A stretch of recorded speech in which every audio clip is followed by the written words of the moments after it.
Cara baca perkataan sultan dalam kataan ada beberapa, boleh kata banyak jugalah kataan sultan.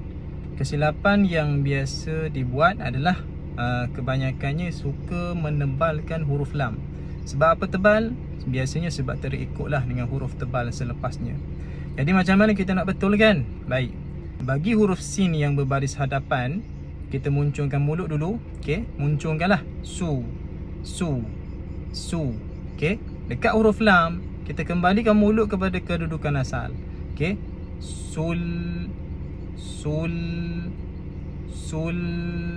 Okey, dia jangan muncung straight, jangan muncungkan kedua-dua huruf tersebut. Sul, sul, itu yang menyebabkan bunyi itu jadi tebal. Itu satu. Lepas tu pula kita terikut dengan huruf tebal yang berada selepas huruf lam tersebut. Jadi kita nak sebut sul pa. Pa, kita buka mulut, kita nganga mulut, bukan kita muncung sambil nganga. Sul pa. Itu salah. Kita nganga mulut. Sul pa. Sul pa na. Okey. Itulah beberapa kaedah mengikut sebutan huruf, cara-cara sebut huruf. InsyaAllah boleh sama-sama kita latih dan perbetulkan bacaan tersebut insyaAllah.